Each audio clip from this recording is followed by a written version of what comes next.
Good evening.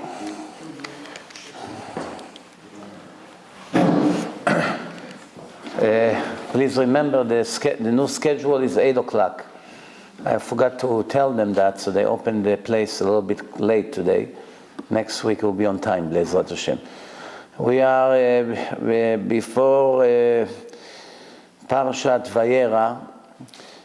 Yesterday I spoke about it for 2 hours in Queens. Today we'll speak about it for 2 hours here, for the parts that I didn't get to speak about. The story of Avraham Avinu, there are 3 parshiyot, Lech Lecha, Vayera, Chayei Sarah, speaks about Avraham Avinu, the founder of monotheism, the first father out of 3 that was accepted by 3 main religions, Judaism, Christianity, and Islam. They just pronounce his name a little bit different, Ibrahim or Abraham, but it's the same person. And one of the things we learn from there's few things that we can learn from his life. Many things, a few major things that we can learn from the life of Avraham Avinu. One thing is, we know for sure that he was loved by Hashem very much. Hashem loved him very much. How do we know? It's written. It's written in the Torah. It's written, I love Avraham because I know he passed my Torah to his children. So with one verse you cannot argue. It appears twice in the Torah that Hashem loves him. And then one more time, as you can see in this parasha, before Hashem came to destroy Sodom and Gomorrah, he felt that he must inform Avraham Avinu before he actually starts to destroy them. He has to first speak to him and explain to him that this is what's about to happen, that he doesn't want him to be surprised. So what do we learn from here? You know, you have to be clever. When you read the Torah, it's a divine book. So that means when you read in between the lines, you learn slowly the opinion of God about us. The opinion is the same opinion. It's not based on moods like people. One day he listened to this talk show, his opinion is right. The next day he listened to the liberal, the next day is pro-Hamas. 2 minutes later he heard somebody from Kahana, oh, we got to take care of them. 2 minutes later Obama gave a speech, liberal again. Every day according to the mood. With Hashem it's not like that, Baruch Hashem. What he likes, it's always the same. What he hates is always the same. What he cannot stand is always the same. If he hated proud people then, he hates them now. If he loved humble people back then, he loves them now. He hates lack of modesty, that doesn't change. Still hate it. Nothing will ever change, because with Hashem is perfect, remember. People, their opinions are influenced by certain things that happens around them. The way they're brought up, the way they taught them in school, the opinion of the father, the opinion of a movie star that he's following. Many things gather together to influence the human being in his lifetime with his opinions. Sometimes we see the older the person becomes, his opinions change with the age. Sometimes he was too strict when he was young, jumped to conclusion, not experienced in life. When he gets older and older, he's more conservative, you know, he's thinking more, he's not jumping, he's not radical. Why? The age calmed down the person. But Hashem is the same Hashem. It's written, in case that you have a doubt about it, Ani Hashem lo shaniti. Same way I am God, never changed. Same God I always been. That's how the nation of Israel will never be destroyed from the face of the earth, and my covenant with them will remain forever. So we learn from Avraham Avinu that when Hashem is happy from you, He cares about your feelings. He cares. He comes and he wants to inform Avraham Avinu that he is not getting shocked. Big deal. So Avraham will get shocked. What's the big deal? Anyway, it's nothing to do with Sodom and Gomorrah right now. It's his nephew. You want to save his nephew? Save his nephew. And by the time the nephew is out of Sodom, arrange for him to go to a different city and then destroy them. There's different ways. No. If someone is faithful to me, it's very special for me. Very, very special for me. So instead of running to all kinds of Babas and Kabbalists to give them tons of money that things will work well in your life, make some adjustment and you're going to get to a very high level without them. You don't need middlemen. All you have to do is to do what Hashem wants you to do and you're good. And things starting to look much better. Same thing Noach. Ve'noach matzachen be'enei Hashem. Noach found favor in the eyes of God. That's not just a sentence here. From so many millions of people, he was the only one that Hashem actually liked. Also, his son Shem was also tzaddik, but he was the main one. Noach matzachen be'enei Hashem. So what else we can learn from Avraham Avinu? That in Avraham Avinu, Hashem first consulted with him and told him that he's about to do what he did. Right away, he started to fight for the justice. He started to fight for the justice. Some people think that Avraham Avinu, he was fighting for the wicked people to try to save them. Is it true? The answer, absolutely not. Read clearly the verses. Why people twist the truth of the Torah for their own convenience and agenda? Why? That's not what the Torah says. The Torah says that Avraham started a dialogue with Hashem, just like in a courtroom. He said to Hashem, you the master of the land, the judge, the fair judge, you kill the righteous with the wicked, is that justice? So who is he care for? He cares for the righteous. He doesn't care about the wicked. If his argument was to save the wicked people, he should have come with a different approach. He should say, Hashem, there's millions of people over there until you finally created them, until they build all these cities. It took thousands and who knows how many hours to build every building and this and that. And now you're going to destroy everything. Maybe you do something in the world that these people will do tshuva. Nothing like this. Abraham didn't speak for them. He only cared about them few tzaddikim that they may have in San Francisco or in Manhattan. You know? So he said, maybe there's few tzaddikim over there. Are you going to kill them with the wicked? So Hashem told him, there's no 50 tzaddikim. And then no 45, no 40, no 30, no 20, no 10. No 10 tzaddikim in 5 major cities. Sodom is the center of all business. Then you have the other ones, Bela, Mitzar, Amorah, all these cities, they're all secondary to Sodom. It's like Manhattan and the other four boroughs. But Manhattan is the main thing. When they say New York City, that's what they mean. Same thing, Sodom is like the New York City of those days, or the Las Vegas of that days. So what happened now?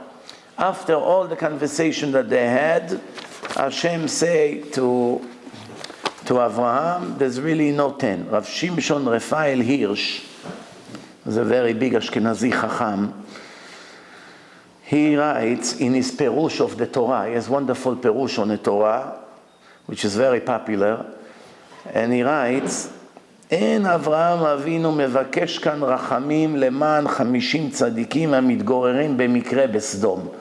After I clarified that Avraham for sure did not argue for the sake of the wicked people, because it's written that when the wicked people get destroyed, it's a celebration to the world. That's not a problem.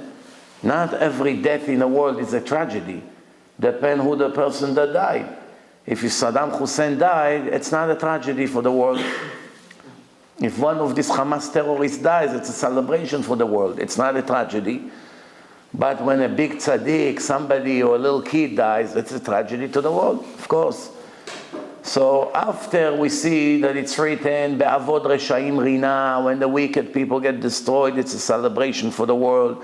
Or that it's written, Mesanecha Hashem Esna, all the people that hate you, God, automatically I hate them, because obviously I cannot side with them against you. There's hundreds of other psukim in the Tanakh that leaves no doubt that the wicked people, there's no mitzvah to love them, and it's not included bichlal amitecha. It's written in the Torah, Hocheach tochiach et amitecha, or ve'ahavta lereacha kamocha. The Torah is very precise. The Torah did not say you should love every Jew like you love yourself. No.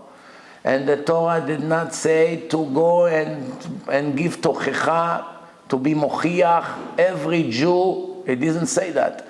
It says amitecha, achicha, reacha. What does it mean? Someone that is in your side. Someone is an atheist, make fun at Hashem and at the Torah. It's a clown. You don't have obligation with him. Someone that is mistaken, sure, that someone misled him, told him the wrong way. It's a very big mitzvah to go and get him out of there and save him, of course. But someone that made his life he has a mission to destroy Judaism, to destroy Torah, to destroy the rabbis, to destroy someone like this, you have time to give him tochecha? He cares about tochecha. He cares to destroy it. Somebody like this, you have obligation to love like you love yourself. Someone that spits in the Torah and makes all kinds of Jews go off the derech. You have an obligation to love him? Yes, if you're a fool, yes. Do you really think Hashem wants you to love this monster just like you love yourself?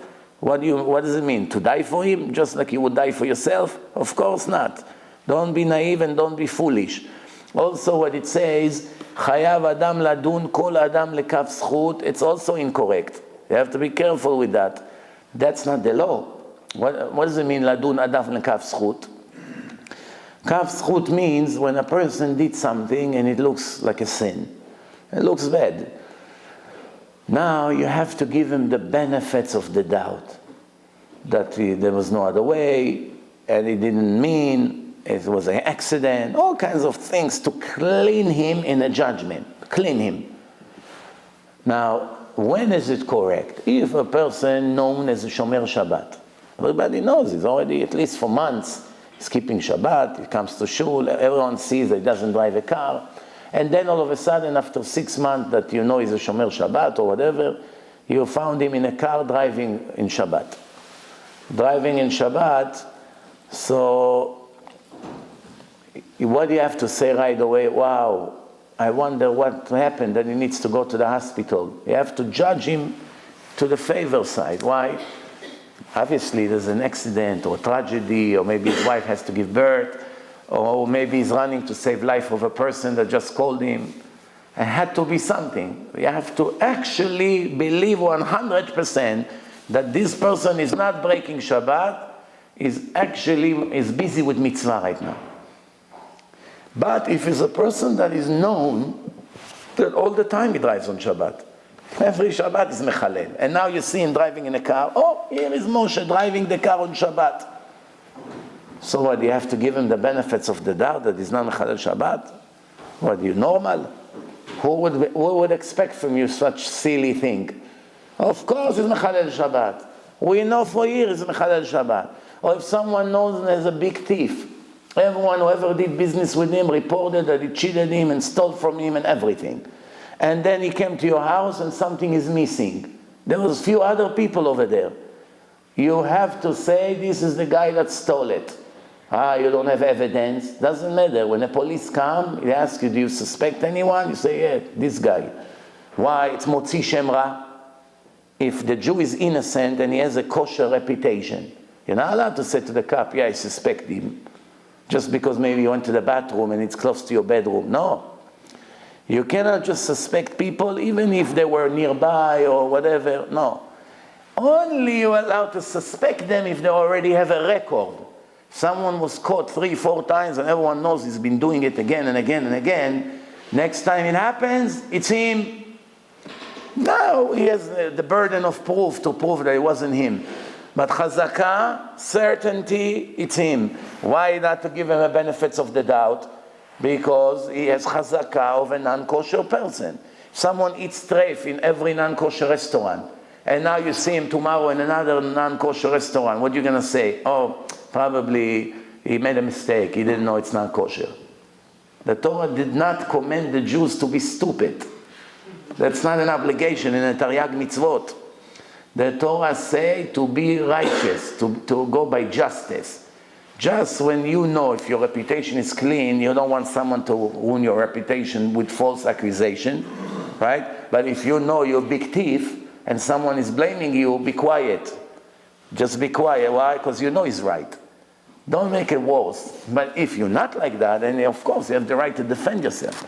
But if you know what he say about you, it's true, all you have to do is to make tshuva and to regret that you got to that situation. But how many people are like that?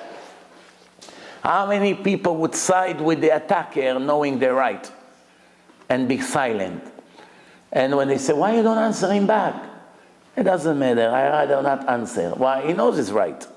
Everything he said about him is true. Person knows if it's true or not.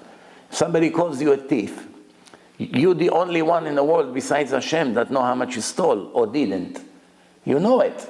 So if someone calls you a thief, then so why the thieves are always arguing back that they're innocent? Everyone in jail claims he's innocent. Why? Why people fight back? Did you ever see someone that says, right, I'm a thief? He's right, I'm a crook. He's right, I'm this. He's right, I'm a murderer. Did you ever see such thing? It's hardly ever. There are two reasons for it. One, the person knows he's a thief, but he also knows that the person that blames him doesn't know it for sure. He doesn't have enough evidence. So that's kill him. How does he dare to blame me based on assumption? So he fights back. Not because he's not like that. Accidentally he was pointing to the right target. But that doesn't mean he knew. Unless if he's a policeman, an FBI investigator, and he has all the proofs, that's a different story. Then they admit, because they know, that's it, he knows. By then they know. So, the only one that we can read about that was fair enough is David HaMelech, King David. Why? When Shaul was chasing him, King Saul was chasing David HaMelech. He was hiding, running away from one place to another.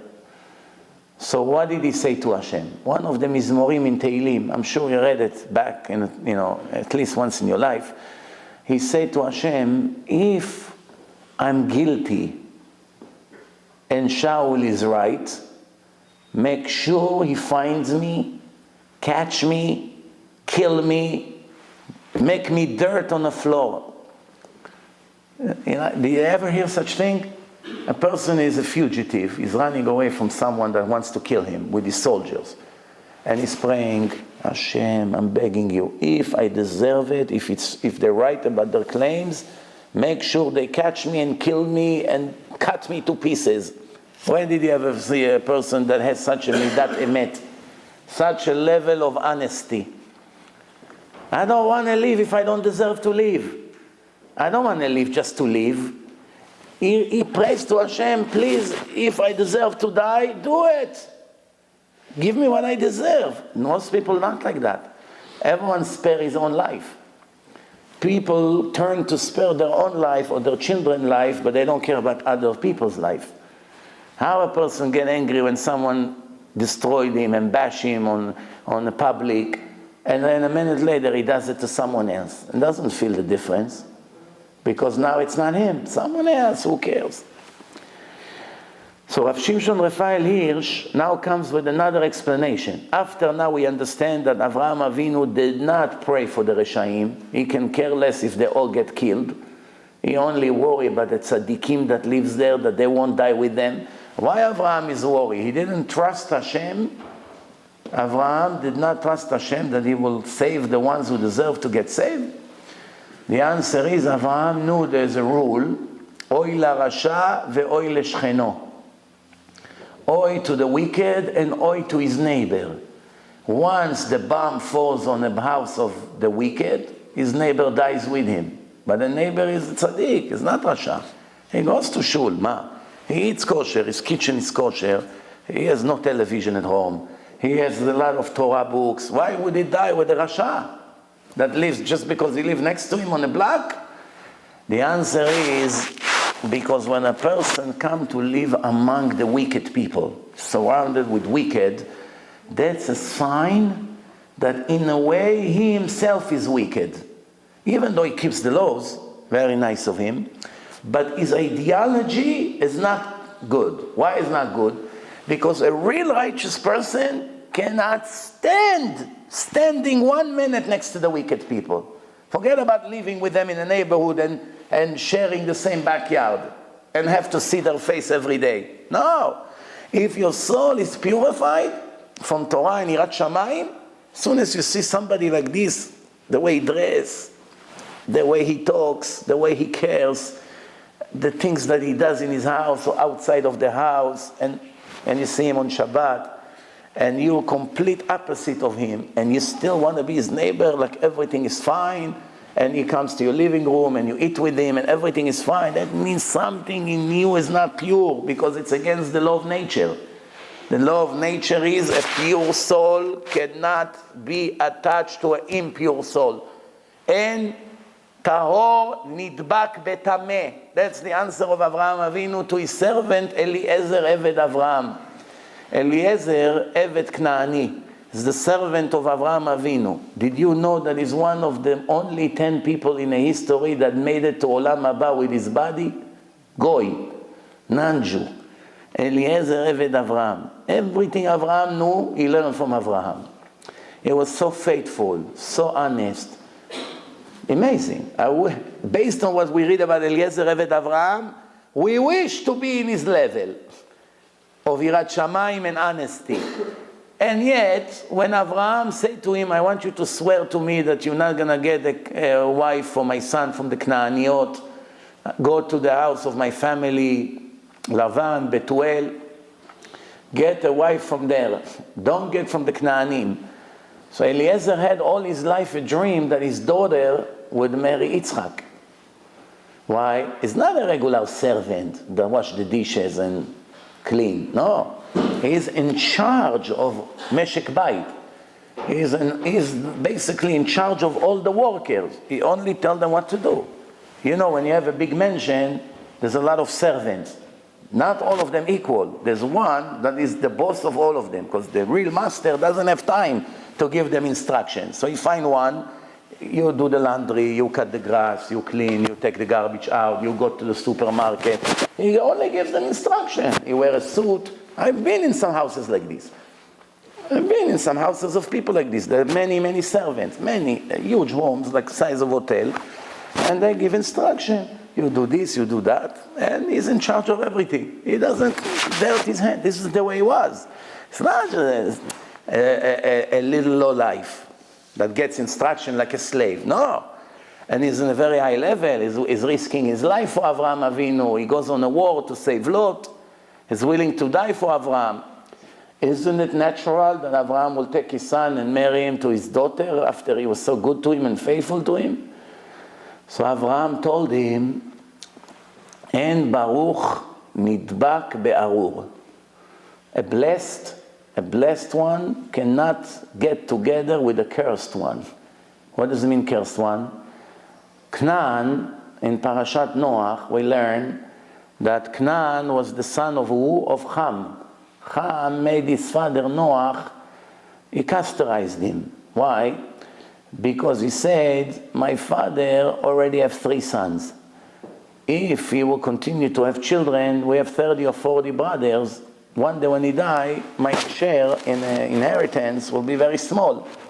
Now he's drunk, he's laying there in his bed. Let me do something to him that will be unable to ever have more kids. Then when Noach opened up his eyes, the Torah says, Vayikatz Noach, Vayar et asher asa lo bno. Noach woke up and he saw what his son did to him. How? There was no camera.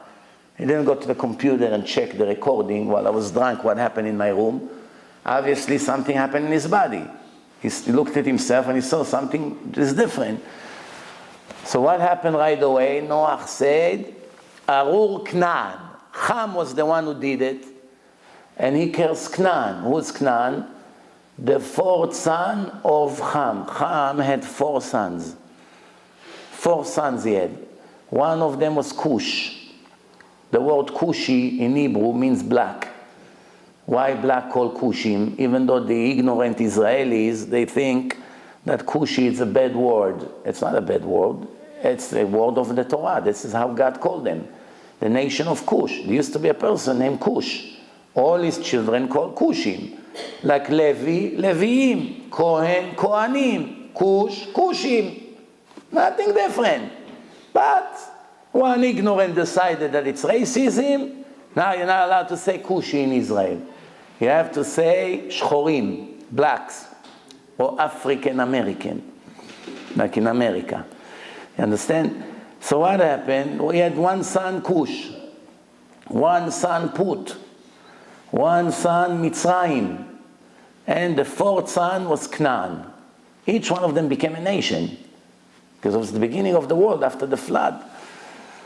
So what happened? So Canaan was the one who gave the advice to his father Ham. Look, with grandpa, what's going on? He brought him in, and he did what he did. And Noah cursed his fourth son, meaning, you made me unable to have a fourth son. I'm cursing your fourth son, Canaan. Arur Canaan eved avadim yelechav. Canaan is cursed, will always be slaves for the rest of their life. Always be slaves. Today, who is Canaan in the world? Back in the time, you had in Africa, the African blacks, they brought them to America to be slaves. No, so they were slaves. Today, who is Canaan? You don't know. Why you don't know? There's no nation Canaan today. All the descendants of Canaanim, they still curse until today. Nothing has ever changed. Once in a Torah you have a curse about a race, the curse remains forever. Once it say Arur for the snake is cursed forever. The only one that is cursed temporarily, meaning he can get out of the curse, is an individual human being that right now made some sins that put him in a category of Arur. As soon as he does tshuva, the Arur goes away and he goes into the Baruch. For instance, it says in the Torah, Arur makeh re'ehu baseter. Someone that hit his friend in hidden place. Literally, what it means, it means that you have a friend, you want to hit him, you don't want to hit him in front of people. So you wait until he goes to an alley somewhere, no one is there, you come with a stick and you hit him. That's what it means literally. Why are you doing it hiddenly? But really what it means, it's Lashon Hara behind your back. That's what it really means. You see, you need the oral Torah to understand what Hashem meant. Without it, it's hard to translate the Torah. If you try to translate it literally, not always makes sense. So what does it mean? Arur makeh re'ehu baseter. That's what people do all day on the internet. Writing comments. Writing comments, he's like this, he's like that, I know about this. Stop making lies. That's called makeh re'ehu baseter. Now what happened if he fixed the sin? He apologized, he published that it was a lie, forgive me, all the information wasn't true, and he come and he apologized and his friend forgave him and they hugged. Immediately he goes from a category of Arur to a category of Baruch. Why? He did tshuva. That's it. He's not guilty anymore. If he dies now, they don't talk to him about that sin. It's deleted from his file. So when a person is wicked, is cursed, Arur. Arur asher lo yakim et divrei HaTorah azot, ve'amar kol ha'am amen. It's written in the curses. Ve'amar kol ha'am amen. But if he gets out of it, he becomes Baruch. This is very interesting. You see, animals when they're born, they either born pure or they're born not pure, and that's how they remain for the rest of their life. For instance, if it's a pig, it's not kosher. He is born impure and will die impure. Dog, same thing. Donkey, same thing. Horse, same thing. Monkey, same thing. Cat, same thing. Sheep, goat, deer, giraffe, cow, all of them pure animals. According to the laws of the Torah, kosher animals make them pure. They will remain pure for the rest of their life. Animals don't go up and down in their spiritual level ever. If they're born in a negative spiritual level, they remain like that forever.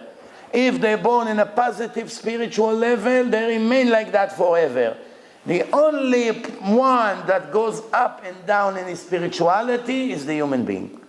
Every minute of your life, it's like a graph, like in a stock market. Go up, go down, 5 cents up, 2 cents down, 4 cents up, 5 cents down. All the time it keeps changing. In 1 second it remains the same. Constantly moving. That's the life of a person. You may say, wait a minute, I think you're a little bit exaggerating. If I sit now for an hour, how did my status change? It paused. Here, it went up, then it went down, it went up a lot, then it went down a little bit, and now I'm sitting 6 hours snoring on a couch. So I'm staying in the same level for 6 hours, no? Not going down, now not going up. The answer, not true. Because the rule is, Yoshev batel kemedami. You sit and do nothing positive in your life, you're on the way down. You sit and you think about how great Hashem is to you, you're on the way up. Same thing, sitting on your couch. Thinking, I'm going to get this guy tomorrow at work. I'm going to teach him who the boss is. I'll destroy him. I'll kill him.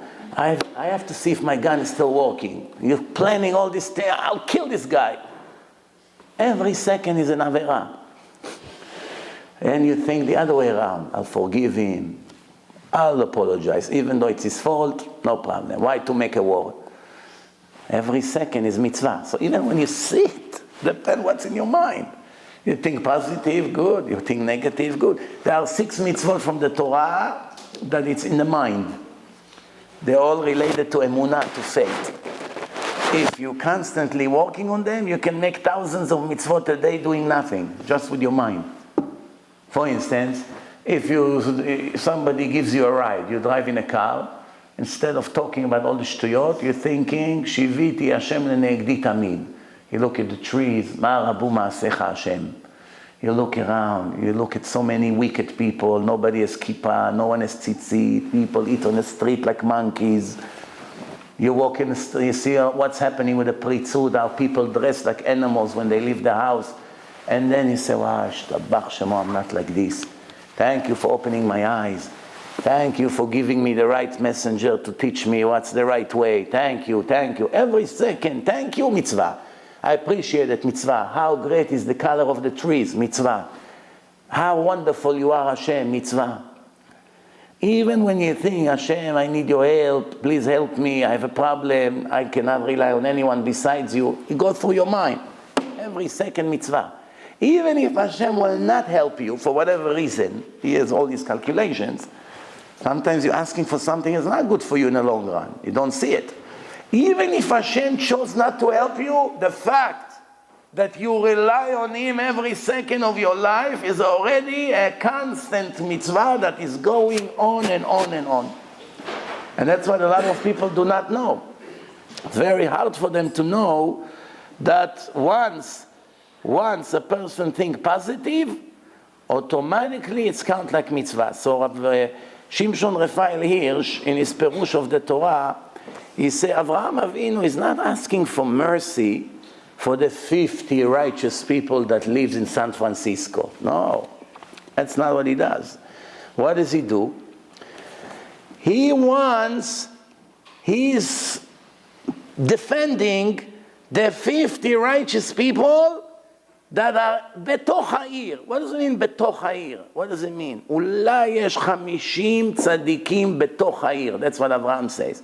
Maybe there are 50 righteous people inside the city. Why does Abraham has to be so precise? Inside the city. Maybe among them there are 50 tzadikim. The answer is tzadikim המעורים עם אנשי המקום. I'll explain in a second. ומשתדלים להחזיר אותם למוטב. Who did Avraham Avinu pray for? Not for regular tzaddikim. Now we're going one level higher. Before this lecture started, most of you probably thought that Avraham Avinu is arguing to save the millions of wicked people of Sodom and Gomorrah. Now we already proved to you based on the words of the Torah that wasn't the case. He only cared about the tzaddikim. But that's also not accurate. He does not care about all the tzaddikim. Which tzaddikim he cares about, according to Rav Shimshon Refael Hirsch Zatzal? Only the tzaddikim that try to make the wicked people baalei tshuva, that try to bring them to the truth. Not that they live their life and they don't care that the neighbors are all mechalelei Shabbat and they are doing all kinds of idol worshipping and stealing, etc. This is his words. Only עם אנשי המקום, או הצדיקים המעורים mixed with אנשי המקום, right, the people of the place, ומשתדלים להחזיר אותם למוטב, and they are trying to bring them into the right path. כי צדיק היושב בסביבה סדומית, a righteous that live in a Sodomite area, meaning that behave like Sodom and Gomorrah, אינו רשאי להפקיר את המוני התושבים, is not allowed to neglect the people around him, the wicked people, ולהסתגר בארבע אמות שלו, and to close himself in between four walls. I don't care what's happening outside. Let's bring the shades down. I'm not coming out of my home. I have my mikveh. I have my bedroom up there. I have my books here. I don't go out to the street. Today, it's possible. You can be locked in a room all your life and influence thousands of people on the media. There are people like this. They speak to the camera. They have a shul in their house. They go down to the shul. They talk to the camera. Put it on YouTube. Thousands of people become religious. They don't go out. They don't want to go. They don't want to see people. They don't want women that are not modest. They don't want to see all kinds of things. They say, I'm going to put it online. I'll make CDs. People will give them out. I don't leave my home. Or I don't leave the yeshiva. There are people like this. But back in his time, we didn't have media like today. No television, no nothing. So he writes, Tzaddik cannot ignore the public around him. Like, I save my soul and that's what's important. He has to be inside the city to make connection with the people of the place, to improve the right way, to improve them to go to the right way, to direct them to do tshuva. Tzaddik like this, he can save the entire city.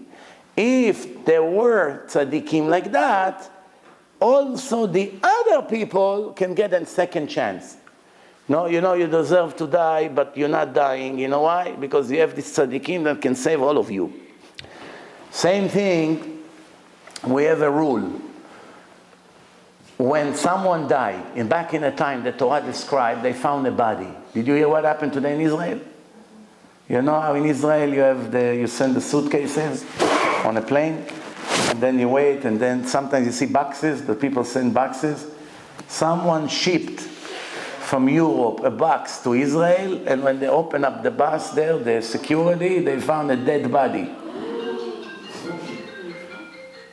They're calling to ask what's his name. Imagine that. Someone shipped a dead body. I don't know how it didn't smell. I really don't know. Maybe it's freezing there, the weather. Whatever the case is. Never heard such thing. Who would have the guts to send a box with a dead body? I was trying to think to myself, what was the purpose behind it? What person would send a box with a dead body to Israel, and what's the reason for it? So now we go into another sugya in Judaism. If when a person dies, it's mitzvah to be buried in Israel, or it doesn't really matter. The answer is, depend who you ask. If you go according to the Kabbalah, to the Zohar, not only it's not a mitzvah, it's a sin to take a body of a dead person and send him to be buried in Israel, according to Kabbalah. Why? Because there is a verse, do not impurify my land. And dead bodies, non-pure, sending dead bodies to Israel, making the country not as pure as it was. But Baruch Hashem, it's not the law. So if you still have a dream one day to be buried in Israel, Baruch Hashem, the law is, El Al is taking bodies to Israel every day. Sometimes, Kohanim, before they get on a flight, they check if there's a body over there or not. Not only that, even if the airplane flies, they have to know in advance the way that they go. If they go above a cemetery, maybe they go above a Jewish cemetery. Right here in Main Street in Queens, you have a Jewish cemetery. If the flight takes from JFK, if it goes above this Jewish cemetery, which is very logical, there's few Jewish cemeteries around. If it goes around above them, if someone is a Kohen on a flight, the impurity goes all the way up with no boundaries.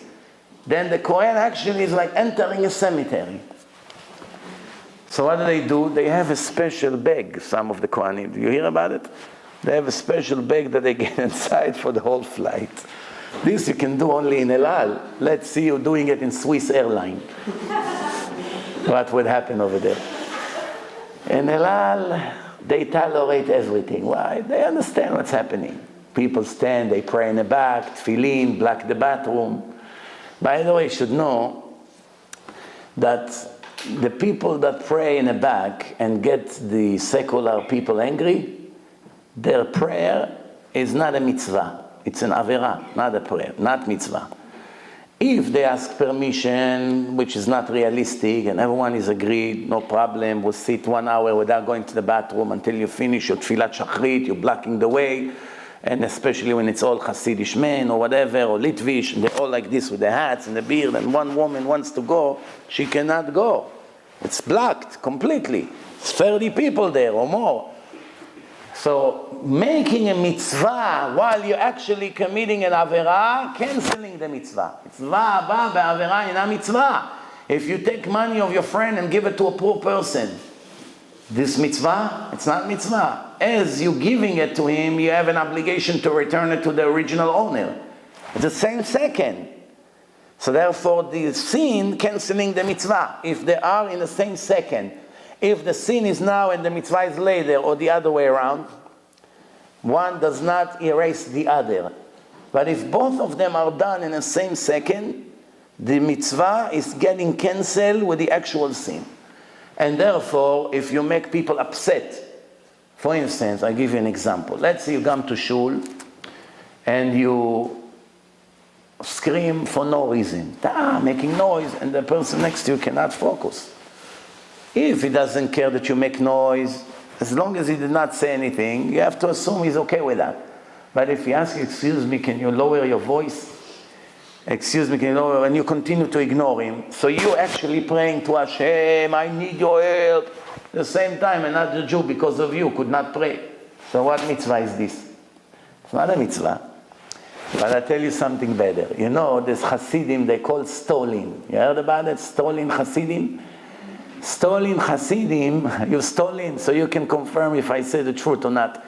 By Stolin, they like to scream. When they pray, they like to be loud. They scream, they pray serious. So as long as it's all Stolin Hasidim in one place, everyone is happy because they all scream. What happens if you take a Stolin Hasid to a Litvish minyan, a German Yeke minyan? Everyone. Then he comes. Ashosh bebetecha. All the doctors look around, the lawyers, you know. Well, so it happened one time. It really happened in reality. I don't know if it was stolen. One Chassid went to a Yeke shul, and he started to go loud, and he moves. Then the person next to him is saying, excuse me, don't you see you disturbing people around you? So he looked at him. He said, what's the problem? He said, why are you so loud?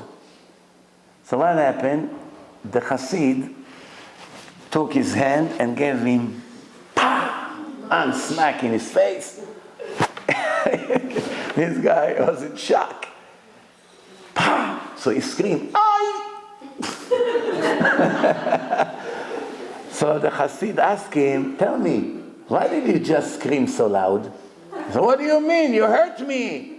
He said, you see? When it hurts, you scream. You have millions of dollars in your account, no problem. The mortgage automatically is deducted. You don't even know. I have tomorrow eviction. 11 kids, they put me on the street. I have to scream. If not, tomorrow I'll be on the street. December. You go back to your mansion. The maid come. Hello, Mr. Horowitz. Can I take a jacket? Yes. Thank you. No, the steak is ready. The steak. Hey, hello. Alex, did you take my Lexus for dry clean today? They cleaned it. There's a different lifestyle. We fight for struggle now all day. Torah, Torah, Torah. Maybe, we're going to have what to eat tomorrow.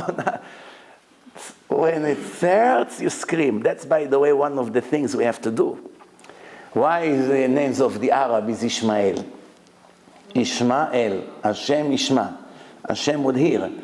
Ishmael means that when they get us so many problems, we will scream so much to Hashem until Hashem will hear, will listen. Same thing the Egyptians did to us.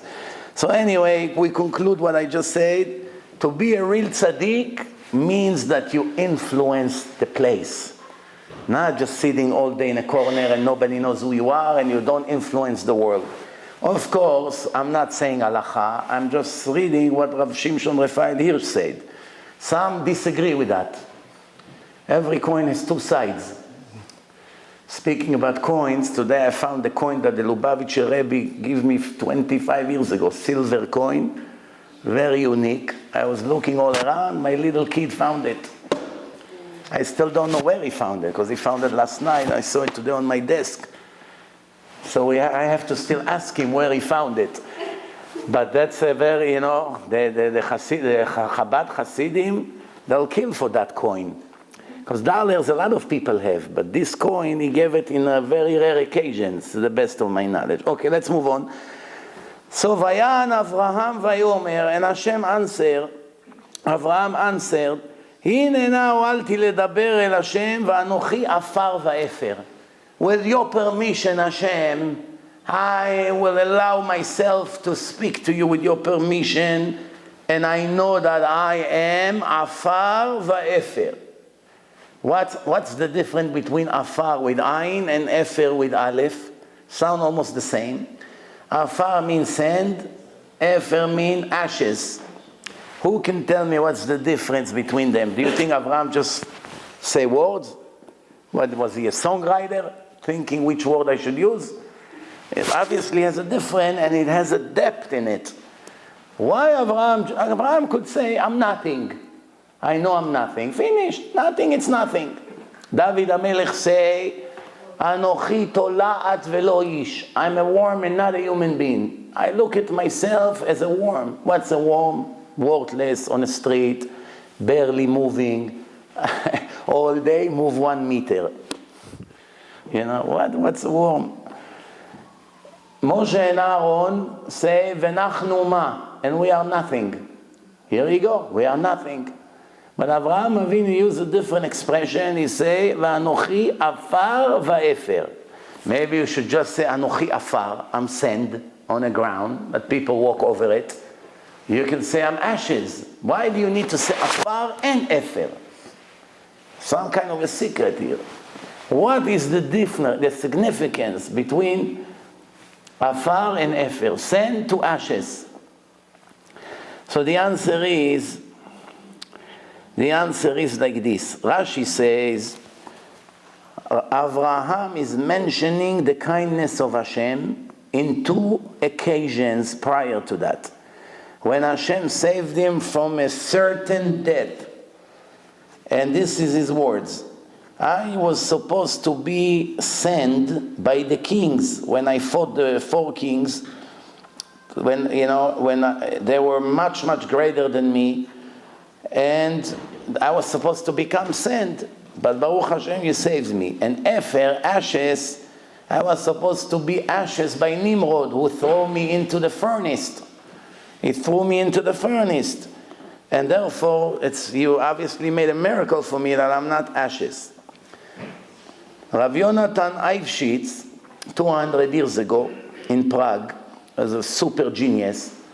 They say that a lot of stories about him, that since he was a kid, he was extremely genius. One time, he was walking on the street, and a goy came to him and started hitting him. He saw a Jew. That's how it used to be. A guy see a Jew, he's angry, he takes the Jew and hit him. So as he's hitting the Jew, Rabbi Yonatan Eifshitz was a kid. He took the money that he had in his pocket and he gave it to him. Here, Vladimir, have it. So the guy got it. The guy took it. And said, why are you giving me your money, you fool? I'm hitting you. He said, we have a holiday today, the Jews, that every guy that hits us today, you must give him all the money you have.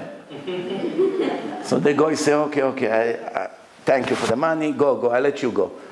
So this guy said, when I'm going after a little kid, I better find a real rich Jew.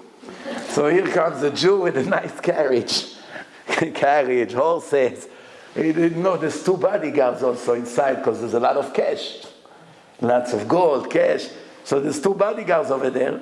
So he see the Jew from the window, he grab him from the window, grab him outside, begin to kick him. The 2 bodyguards came out and started to hit him, broke all his bones.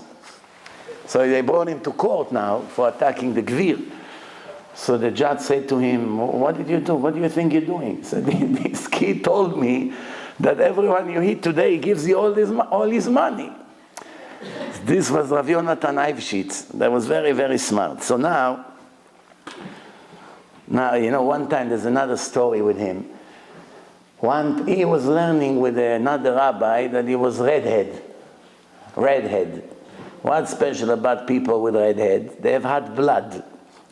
The blood is boiling inside, it cooked the hair, it became red. One guy said to his daughter, I want to make sure you promise me before I die that you will never get married to a Gingy. Gingy in Israel means redhead. And not to a bald guy. So she said, Gingy I got. But why not bald guy? So maybe he used to be Gingy before. So he was learning with a hot blood person, and right next to them, they build a church. They build a church across the street from the shul. And when they build the church, what's the first thing they do? They put a big cross over there like this, in front of his face, the Gingy. Every day he pick up his eyes, he sees it in front of his eyes. So he say, I have to put an end to it. We cannot go on like this with this idol here in front of my eyes. Tonight, I'm going to cut it. I'll climb on a roof of the church and I cut it. But the Christians, they already knew that it's just a matter of time until the Jews come to do it. So they put few people there every night to wait. Just when he comes at night, he comes quickly with the sword. The Christian jumped with a sack, put it on his head, hit him, and brought him down to the basement of the church. KGB. Now they take care of him. Every day they hit him, this, that. So while he's there,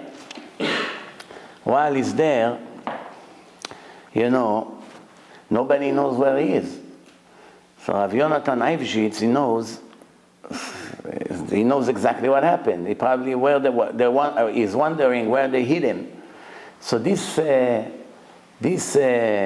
church had one guard over there. The servant over there is taking care of the place, janitor.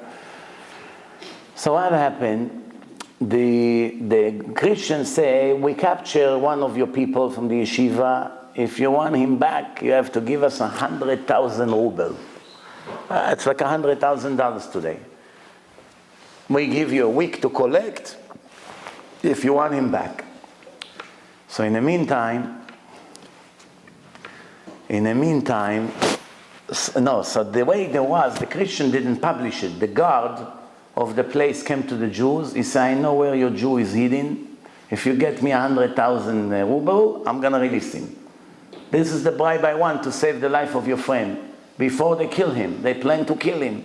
You have a few days, get the money. So all the people went, they collect, they're running, collecting. Rav Yonatan Eifshitz said, what if they're not going to collect? Let me take all the nedunia, all the money that my wife has in a safe. I'll take it all out and I'll redeem him. And when they come, But in the meantime, there's no time to waste. So he took all his wife, money, jewelry, everything, And he came to this guy, and he said to him, here, it's all here, it's even more than that. You have diamonds here, you have gold, you have, and cash. Just get him out.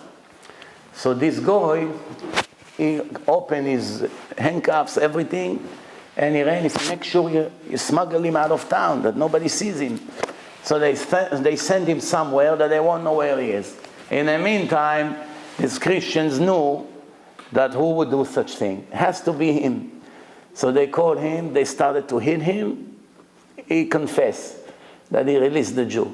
So they said to him, in 3 days you have a trial, and based on what we know, you're going to die. So Rabbi Yonatan Eibschitz, after he gave all the money, he said, how am I going to explain to my wife that I gave all her jewelry and all the money? She's going to kill me. What should I do? When your wife is angry at you, what's the best thing to do? Huh? You go away on a business trip for a week. By the time you come back, she already forgot about the case. Otherwise, you're dead. So what happened? He went away for a few days. After a week, he's coming back home.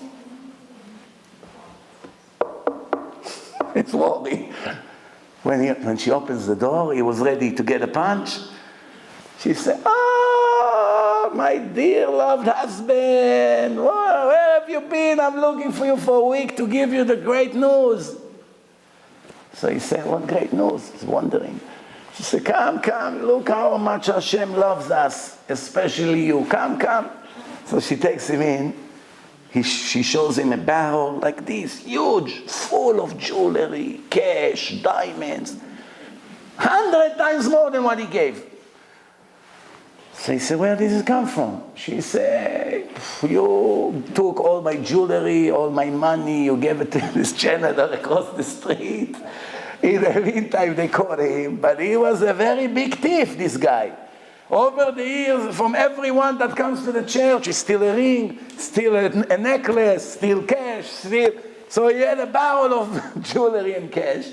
When he found out that they're going to kill him, was one of the, so he doesn't have any family, anyone. So he knocked on my door. He said, listen, tomorrow they're going to kill me. And I was thinking, who should I give all this? And the only person I think deserves to get it is your husband. He cared about his friend so much. He paid all the money from your jewelry. This is a man that deserves this. Otherwise, who would I give it to? These murderers? It's all a gift. When I die, say to your husband, the holy man, to pray for my soul.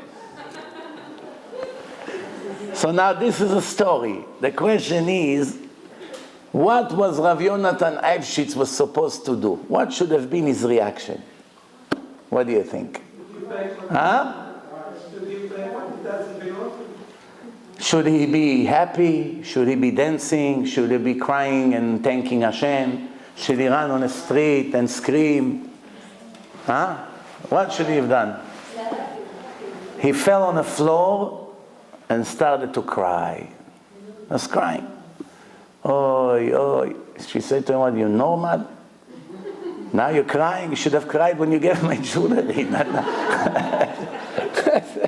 Why are you crying now? We will become millionaires. He said to her, it's not a good sign. Hashem paid me right away in my life. That's not a good thing. She said, what do you care when he paid you? As long as he did pay, no? He said to her, no. If the mitzvah is good and Hashem is happy from it, He doesn't give you in this temporary world a bone, take it and be quiet. No. The reward in the next world is endless. It's eternal. The fact that Hashem gave it to me in this world, that's a sign that Hashem was not happy from what I did. So she asked him, why? You redeemed the prisoner. It's a big mitzvah, pidyon shvuim. What's wrong with what you did? He said, no. I was greedy. I did it alone. I sent all the people, they're running, they're collecting, he's bringing his... I didn't wait for them. I sent them to collect.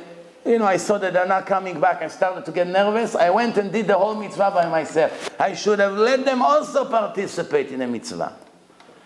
That's, by the way, explain why in 21 years that I do Kiruv, almost all the donations for my CDs came from the ordinary, simple people. It doesn't come from the billionaires. It doesn't come from the tycoons. It doesn't come. One billionaire could have given millions of CDs. It's nothing for him. But it doesn't come from these people. It's very interesting. Very, very interesting.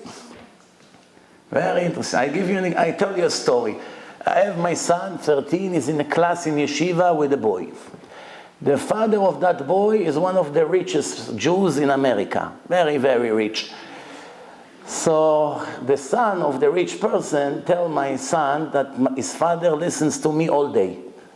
In a car, everywhere, all the time he listens to me. Top. I hear it once, I hear it twice. I say, very good. Listen, top. So one Friday, not this past Friday, the Friday before, I get a call. Exactly half an hour before Shabbat. Half an hour before we have to go to the shul. One Hasidic man from Monsey. I don't know who he is. Didn't tell me even his name. He called me. He said to me, he started to talk to me about what do you think will happen in Israel? Half an hour before Shabbat. Gog Magog. This. Who do you think is the Mashiach? The boy that died and came back to life. Say the Mashiach is a Baal Tshuva. You sure it's not you? I said to myself, I'm not ready for Shabbat. This guy found the perfect timing to call. So I keep hinting to him, I have this Shabbat soon. And he's talking and talking. So then he said to me, I want to help your kiruv. Do you have anything for me to do? Can I drive you? Can I do this? Can I do? I said, no, I don't need a driver. I don't need nothing. But yes, you still need something. I said, the only thing I need is money for CDs. The more money I have, the more people I save. That's it, nothing else. I don't have secretaries, no building, no mortgages. I don't waste a penny on anything, just CDs. So he said to me, well, money I cannot really offer you. I live from this, from that, basically from donations. I said, no problem, have a nice day, Shabbat Shalom. So wait, but I have this billionaire that I know him, and I went to him a few times and he gave me help. Why don't you go to him? I said, I just don't go to people. I don't go, I knock, hello, my name is such and such, I came to collect money, I don't do it. So the conversation ended. What this Hasid did, he called him on his own, without telling me. Sunday I get a call, an Ashkenazi rabbi. Hello, Rabbi Mizrachi, yes. Shalom Aleichem, Shalom Aleichem. We like very much to listen to you. Okay, no, we get to the point. He says, so what can we do for you? So I say, who is speaking? I'm the Gabbai of Mr. X. Gabbai, meaning he doesn't have time to write the checks and to meet people. He assigned a person for that. You want a donation? Go to him. So I don't even have an idea what is it about. He didn't tell me the Hasid. He's gonna make a meeting. So I said to him, I don't know, why, about what? He said, about you wanted us to meet with Mr. Ding, for help, for donation. I said, no, but I think I know who organized it, someone that spoke to me, okay. So I said, I'm doing kiruv. So he said to me, if I would be you, I wouldn't waste your time. I said, why? Now I know already for my son that he listens all day to the CDs and he loves them. He said, because he has a rule. What's his rule? I give you one guess. What's the rule? I don't know if to cry or to laugh when I will tell you this, but you decide what you want to do. What's his rule? One guess. Huh? No money to rabbis. No, he gives tons of money to rabbis. Tons of money to yeshivot he gives. I'm telling you, as one of the generous gvirim. We are not here to talk bad about him, because he's giving tons of donations. Don't worry about him. I just want to show you how it works when it comes to kiruv. The rule is, he doesn't give anything for kiruv. The best investment by far than anything else, everything he gives except this. Now, if you think it's only him, it's all the billionaires like this. They have the same rule, they answer the same answer. Who puts in their mind not to invest in kiruv, which is the best investment? Hashem, I guess, wants the kiruv to come from the ordinary people, to give as many people a merit in this mitzvah. Otherwise, do you have any other explanation for it? Again, we're not talking about cheap people. If it's someone billionaire that never gives tzedakah to anyone, no, what's the surprise here? There's no surprise. But if it's someone who gives a lot, checks, 20,000, 30,000, 18,000, to a lot of institutions, why wouldn't he give to Kiruv? That's a good point. I asked one rabbi on my way here, we spoke on the phone, he told me you didn't get the point. So I want to tell you the other side of the coin. He said it's not that when he think Kiruv in his mind, he think big organization, buildings, lots of workers, cars, rentals, seminars, hotels. 80% of the money goes to the garbage. He rather give it to different places. It's not the same, like by you have to explain to him that it goes only for the CDs. Whatever he gives, put his father's name who passed away on the CDs, show him, you see, here, take a picture, show him, we made 3,000 CDs, 5,000 CDs for the merit of your father, and that's where all the money went to. Nothing else, no building, no that, you'll see he's going to give. We'll see. To be continued. How did we get to it? So Rav Yonatan Eibeshitz, now we have to understand what does it mean, Va'anochi afar va'efer. Va'anochi afar va'efer. So he says, look what a genius thought he had. What's the difference between afar and efer? Sand to ashes. The sand, the ashes is proud of his past. The ashes, the sand is proud of his future. You got the point or no? The ashes, it used to be a nice cabinet, or a nice table, or a nice house. Once it got burned and turned into ashes, the ashes can only remember what I used to be. Meaning I'm proud about my past. But the sand right now is raw material. But there's nothing that you can build without sand today. You need to build homes, the glass is made from sand. A lot of things is made from sand. You need it for construction. Meaning the sand is proud of his future. So Avraham Avinu is saying to Hashem, I am nothing based on what I already achieved, and I'm still nothing based on what I'm going to achieve. Doesn't matter how great I'm going to be. Even I'll get 100 times bigger a tzaddik than what I am now. I know I will always be nothing. That's a real humble person. Some people are humble because they have nothing in life. No money, no wisdom, no look, no health, no nothing. So what are exactly they going to be proud of? One of the Rebbe went to visit his son in yeshiva.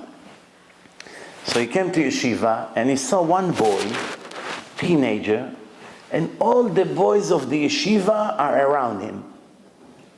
So he asked his son, this Rebbe, what's special about this Bachur there that everyone is like magnet to him? So he said to him, he's humble. He's humble. He's not proud. He's not a show-off.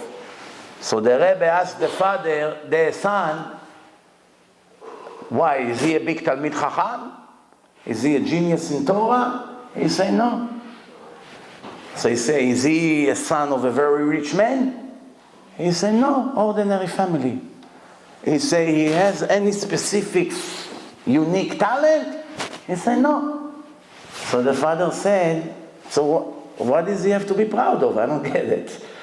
If he's a big giant chacham or someone very rich or the best singer in the world or I don't know what, somebody that has something to be proud of and he's humble, no, he deserves appreciation. But if he's zero, in everything zero, zero, zero, zero until tomorrow, what exactly is going to be proud of? Good point or not? Huh? Technically and logically, it's a very good point. But when the Rosh Yeshiva came, he disagreed with that Rebbe. He told him the other way around. Right? He said, the less talents the person has, the less wisdom, the less look, the less talents, the less everything he has a bigger urge to be a proud person. That's not, Logically right. You're a genius, you want to show it off. You're very pretty, you want to show it. But in today's world, look around. People that have really nothing to show, they still want to show. People that have nothing to say, talk non-stop. All the big giants, Chachamim, don't say a word. Not a word. Chacham ben Zion Abba Shaul, the biggest Chacham in the world. In Pshat, in Gemara, in Kabbalah, in Halacha, in everything. In Kabbalah also. Not a word. You sit next to him 3 hours arguing about a subject. In 1 second he can finish the argument. He can tell you you're wrong and you're right and this is the source. Go and check. End of story. Doesn't push his nose. He doesn't talk unless you talk to him. Doesn't push his nose to people's business. When someone talks, he let him talk. Doesn't break into his words. That's one of the signs of chokhmah, of wisdom. That you're able to hear the other person. Because most of the people in today's world, they don't have patience to let him say a word. Right away. Let him finish the sentence. Maybe he's going to a different direction.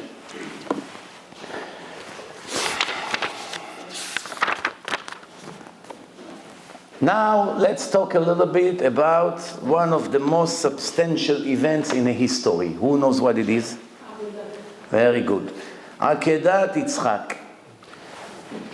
In case you didn't know, Yitzchak was born to Avraham and Sarah when Avraham was 100 years old and Sarah was 90 years old.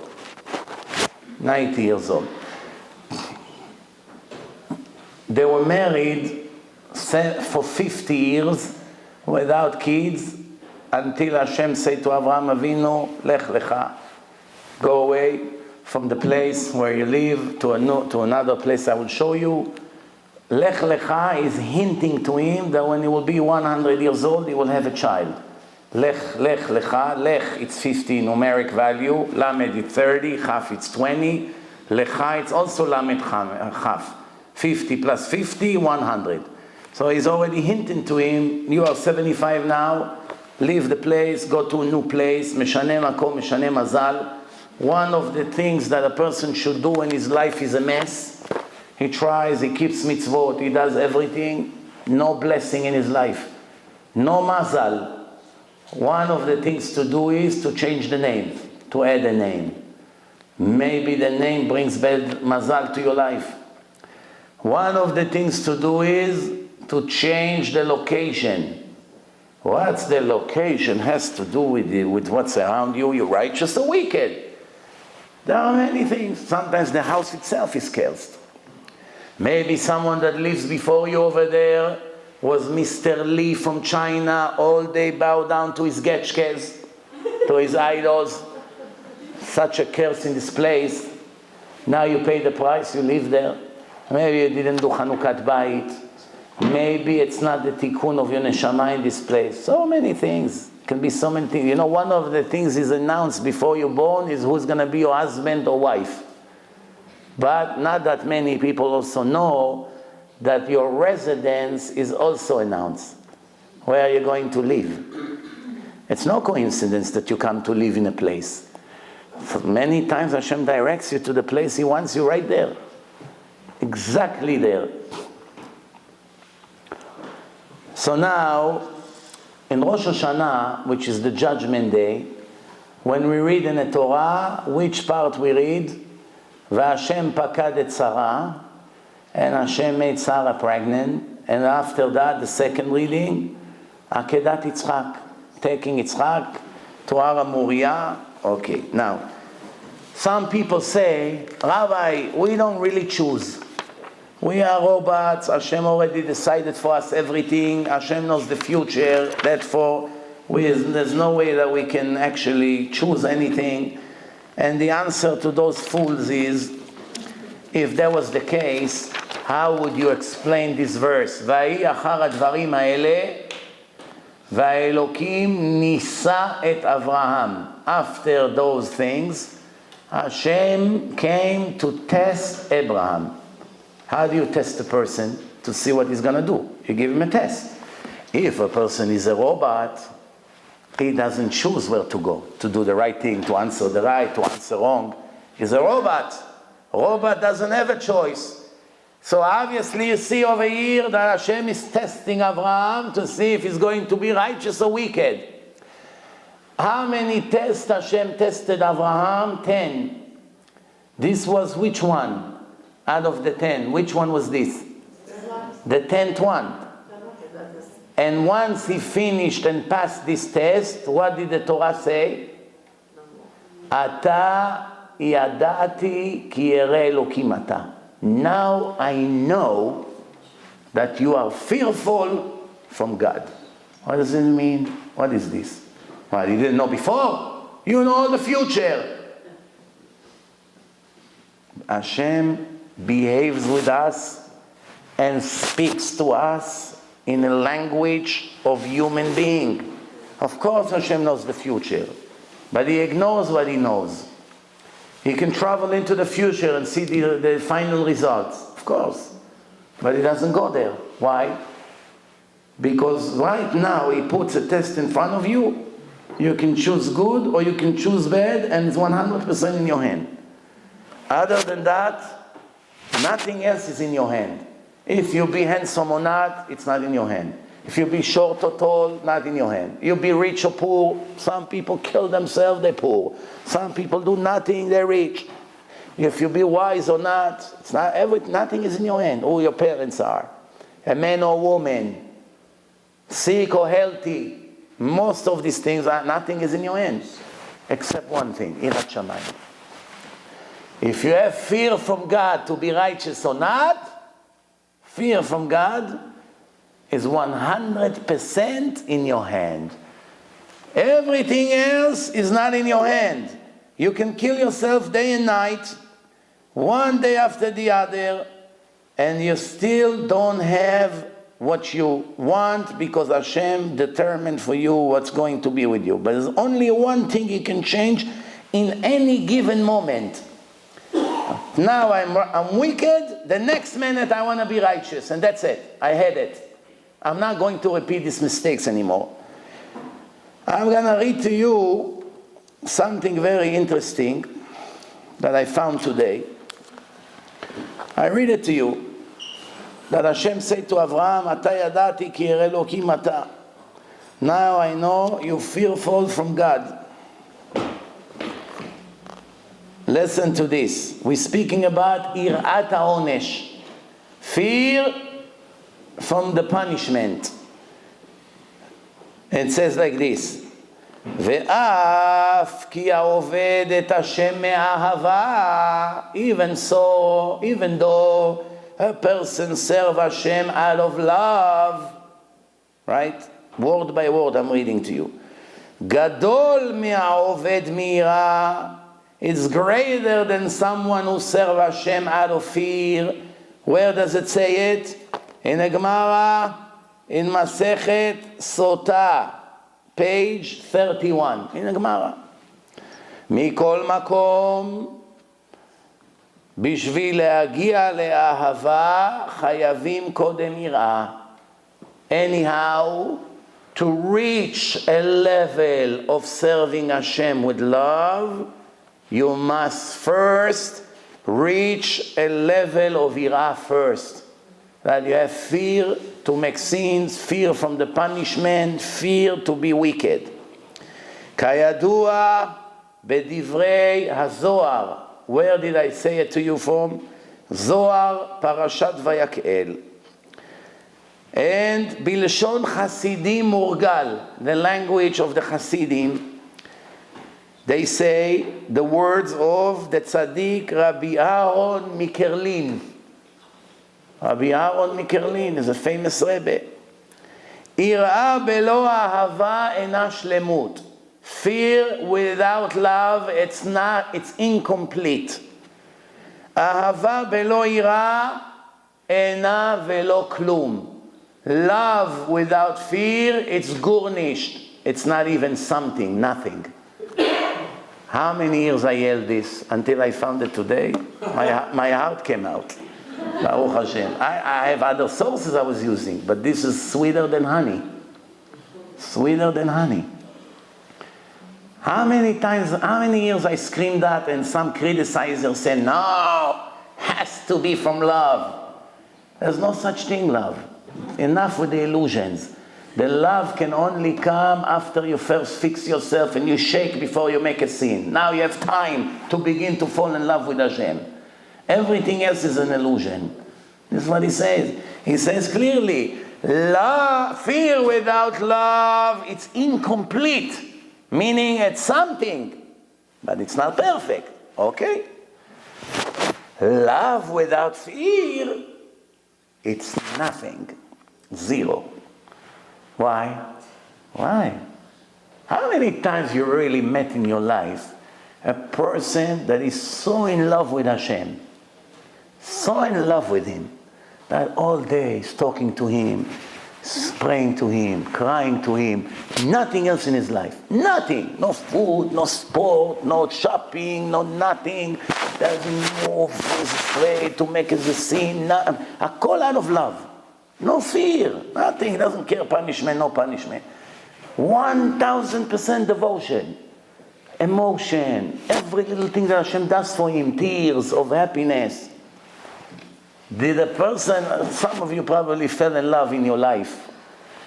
So when a person loves a woman or a woman loves a man, from the minute that the love becomes strong in the heart, in the mind, you have to understand, for those of you who never know what it is, that after you reach that moment, everything else in your life is almost nothing. You don't care. You don't care about work. You don't care about this. You don't care about that. Why? Because your mind is and your heart is so taken by the love that you feel that nothing else you care about. Who said it? Who? What I just said. The Rambam, the greatest Rambam. What do you think? The Chachamim didn't know what love is?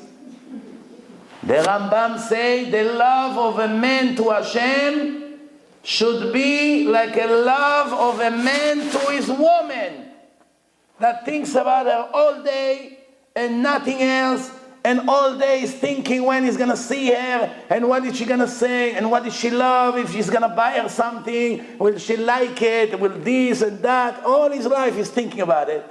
The romantican. This is how he has to think about Hashem. Will Hashem love that I run to save this Jew? Will Hashem love that I'll kill myself 6 hours to understand this Gemara? How do I make Hashem happy? So the Rambam said, but how do you reach such level? Your woman, you see who she is. You love her, you don't love her. Finished. You know what you have, it's in front of your eyes.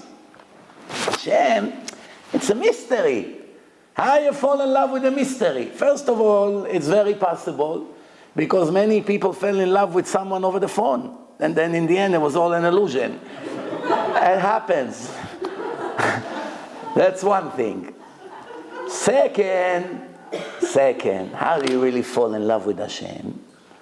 You look at things around you, what He did, how He does, how He ran the world, how He made everything with colors, with beauty. All the things that it's mandatory to do, Hashem put pleasure in it. Why? I have to eat. If I don't eat, I die. Why does it have to taste 5,000 different flavors? Why, it couldn't be all taste like mud, like the snake? Everything he eats like sand. Whatever, one taste. Everything you eat, bitter. Everything you eat, salty. But He gives you this pleasure, spicy, sweet, hot and sour, hot, this, that. Why did He have to make colors in the food? Red, green, yellow. Why? It attracts the person, he enjoys. That's why they say a blind person doesn't enjoy the meal. He tastes flavors, but he doesn't see it, he doesn't enjoy it. It's missing, the pleasure is missing. Why did a person wants to have kids? It's mandatory. He needs to have kids, he needs a wife for it. Why did it have to come through pleasure? It could have been, you come to your wife, press on her nose, and that's it, she's pregnant, ma. Hold it down 20 seconds, finished. Why did Hashem make it like this? The answer is that this world was not given to suffer like some fools think.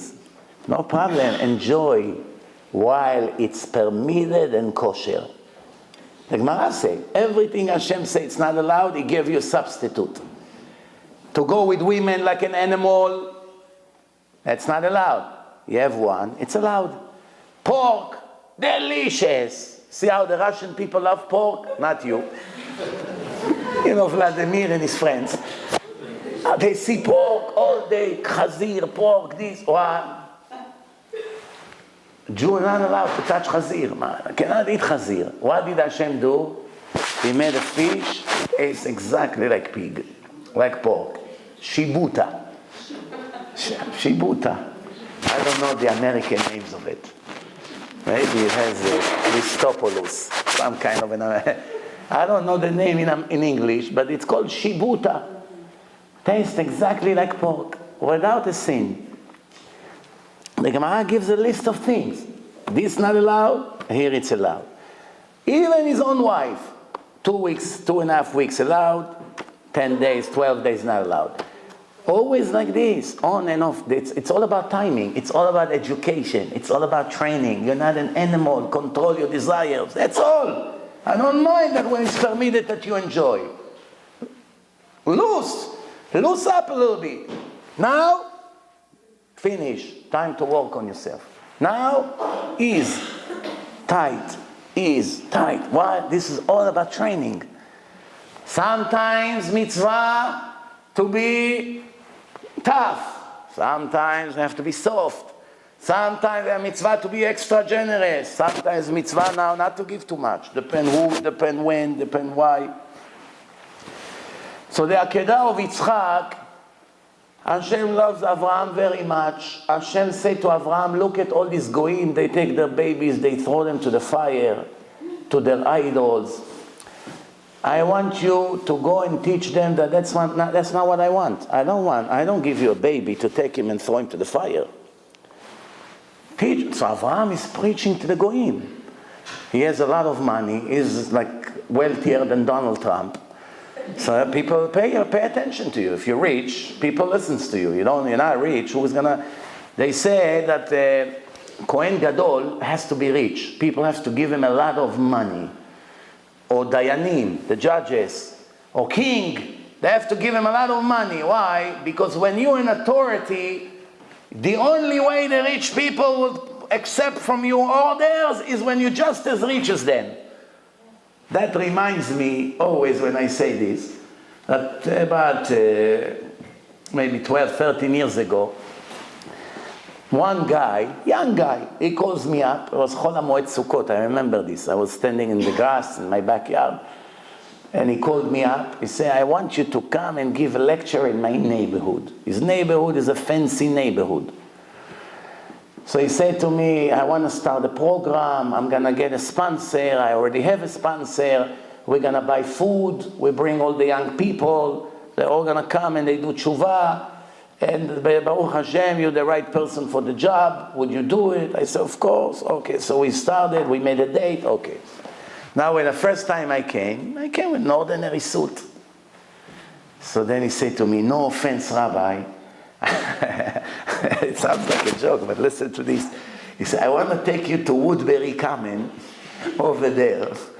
Over there, I want to buy you 5 suits. It's $2,000 each. Over there, it's a reduced price.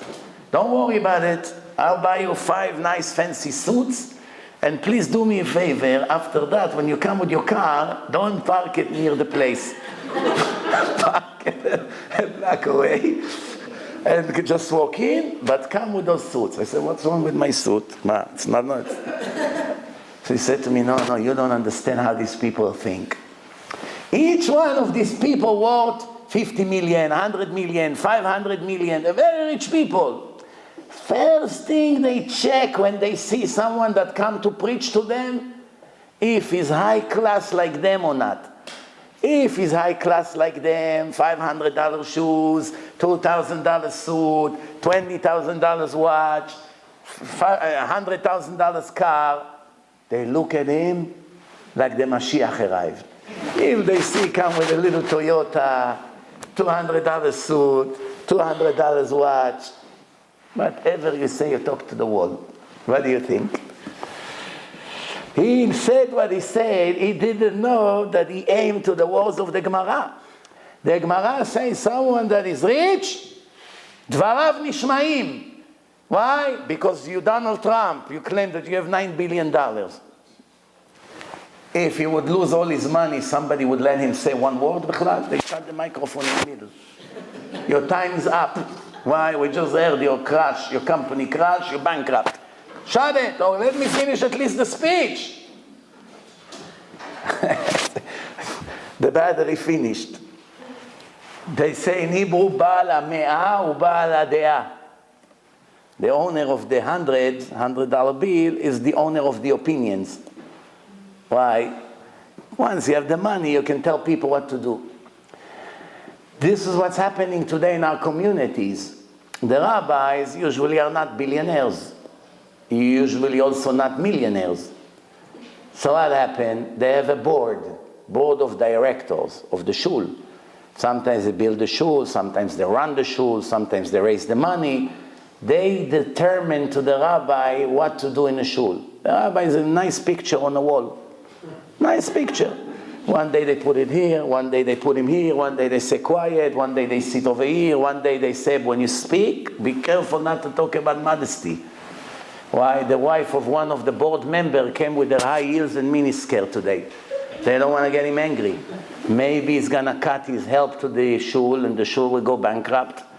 And that's what actually took the shuls and turned them into a club. It's not a shul anymore. If the rabbi runs the shul and he's the Mara De'atra, he's the opinion, and all the rich people brings the money and support, but they say, yes, Chacham, yes, Rabbi, nobody ever pushes nose to religion, only to the maintenance and stuff. Wonderful, but usually you never find it. There's always at least one Rasha that sits there and he decides, and he's angry, and he's proud, and things that he doesn't like, he fights and he doesn't let. Until the rabbi call and apologize. I'm so sorry, I wish I could do something. What can he do? There's nothing he can do. They control him. And this is what's happening today. So now HaKadosh Baruch Hu comes to Avraham Avinu after giving him such speech that it's not good to kill your kids. He says, go and kill your son. After he waited for the son 75 years. Now what happened? Age 100, he has to take him to kill him. Did he have the right to ask Hashem, excuse me, one thing I don't understand. You have been saying all along that it's not good to kill the kids, and now you're telling me to kill the innocent kid. Can you at least explain to me according to your mind why? I'm going to do it, of course, but why? Not one word he said. Not one argument he said. Not one problem. Not only that, he woke up very early in the morning before rush hour and ran to the Moriah mountain. Two mountains are very significant in the Jewish history. Which one, those two, which mountains? Har Sinai and Har Moriah. Moriah mountain and Sinai mountain. Which one of the two the Torah was given on? Why not on Har Moriah?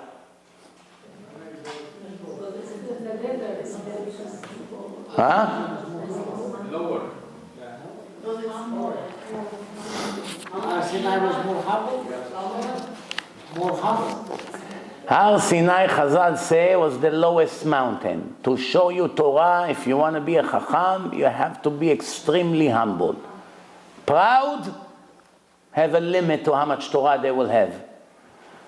The second question is, from the two mountains, which one had the merit to have Bet HaMikdash? The temple. Har Moriah. Why?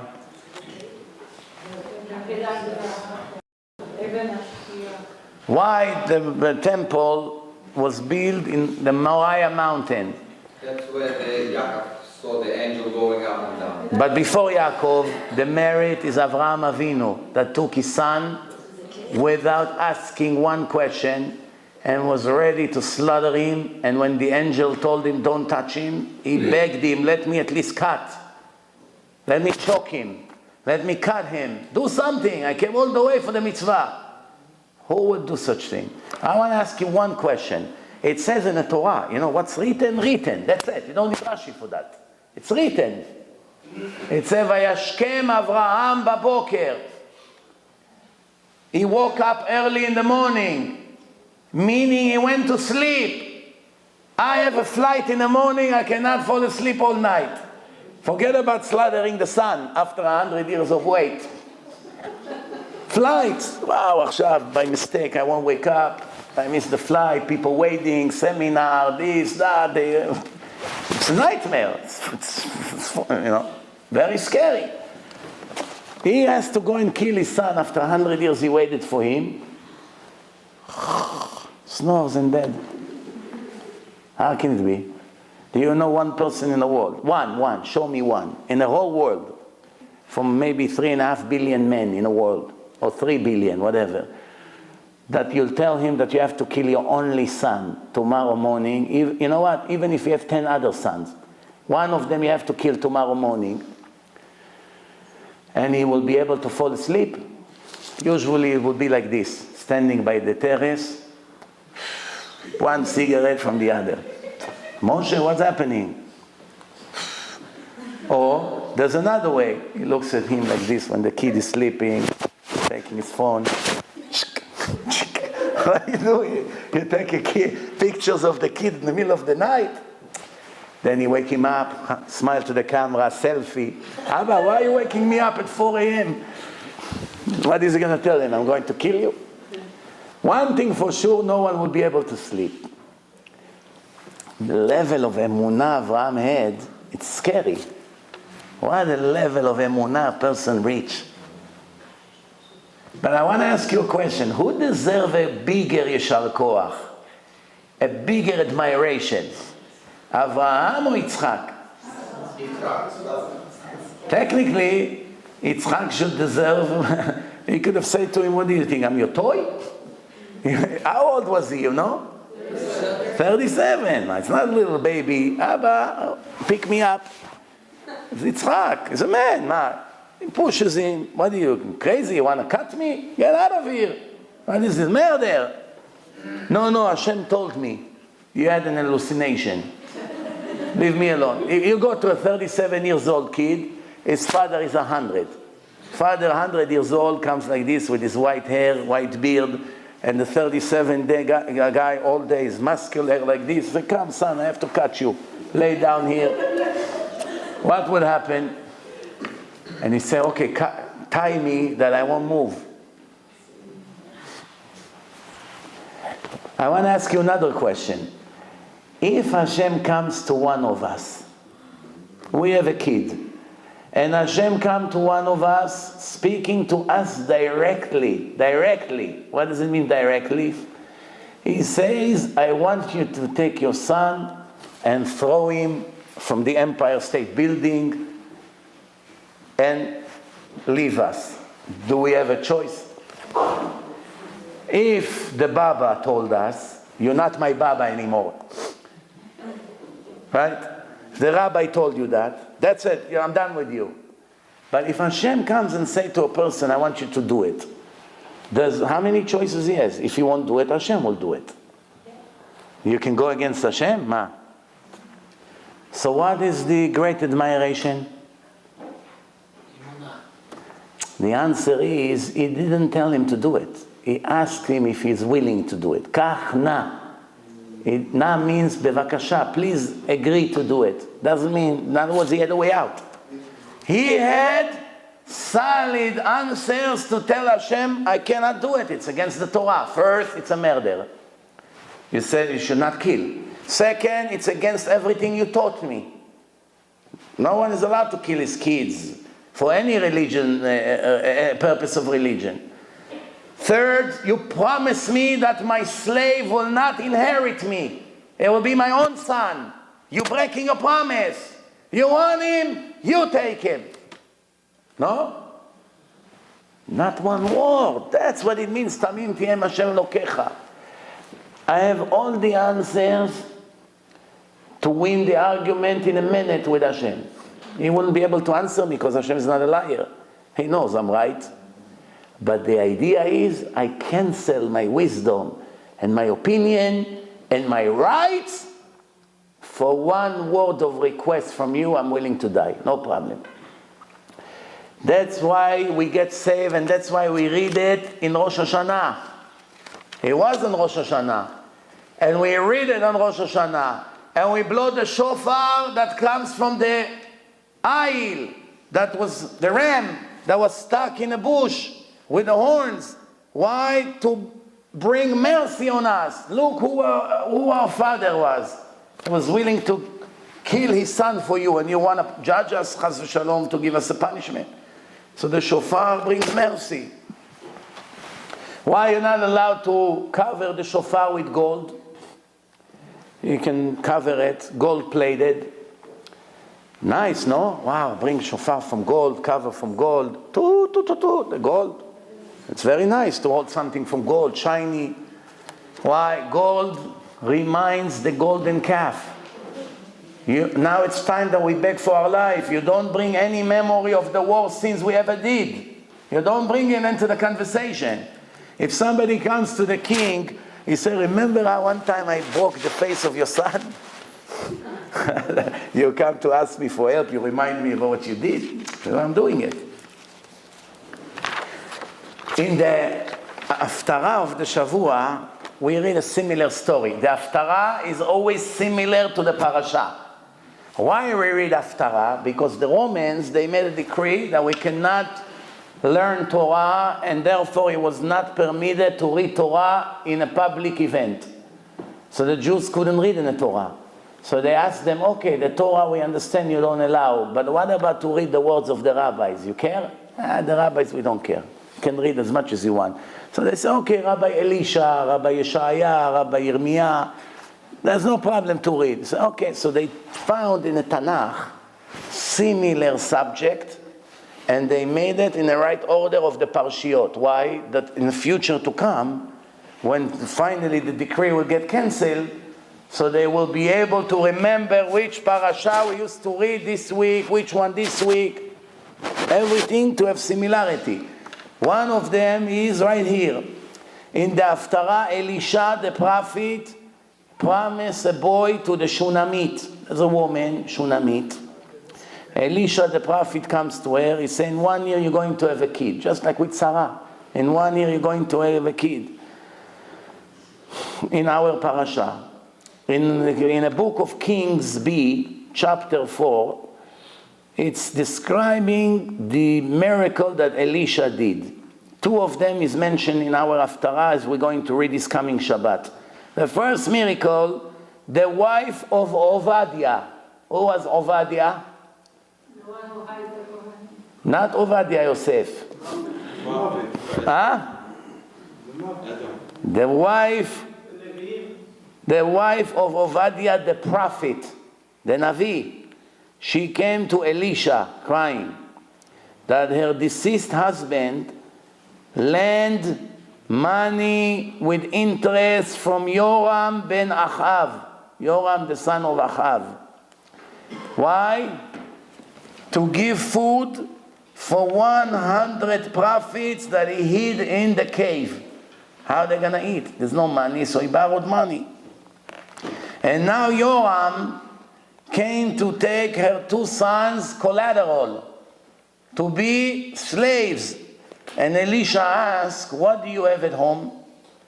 And she said, nothing. I just have a little jar with a little bit, tiny few drops of oil left. Elisha says, go and take a lot of jars from your neighbors.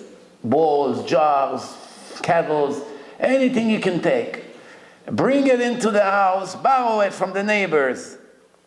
While he was inside the house with her sons, once you're going to be inside the house with your sons, fill up the jars and the oil will always remain and will not finish. He made a special blessing that this little jar that had few drops of oil became full, and all the other things. And he said to her, whenever the other jars are empty, you have basically unlimited faucet. As much as you want, you can take. Elisha told her, some of the oil you sell and pay the debt to this Rasha, and the rest will be for you to live. That was the first miracle. Second miracle, when Elisha went to Shunam, that's why they call her the Shunamite, like the New Yorker, like Tel Avivi, Bat Yami, Yerushalmi, come from the place where you came. In Moroccan, they say El Fassi. Why El Fassi? He came from the city of Fas. By the Ashkenazim, they also come based on the city where they used to live. So they name the city. So people name after the city where they came from.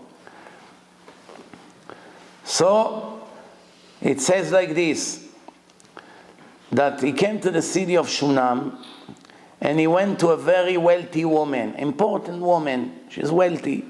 And her and her husband respected him very much. And they built for him an attic that he can live there every time he comes. That's going to be a special room. Elisha wanted to pay them, so he blessed them with a baby boy. He blessed them with a boy. And after a while, his blessing happened. Then the boy died. After the boy was born, he went to the field and he died. And Elisha prayed for him and revived him and brought him back to life. He laid on him and he brought him back to life. Two things we have to understand. Why Elisha told her, what do you have in the house? And she said, I have nothing, empty jar, one drop of oil in the bottom left. So bring it, that I will bless this. Why? He could just take anything empty and bless it and fill it up.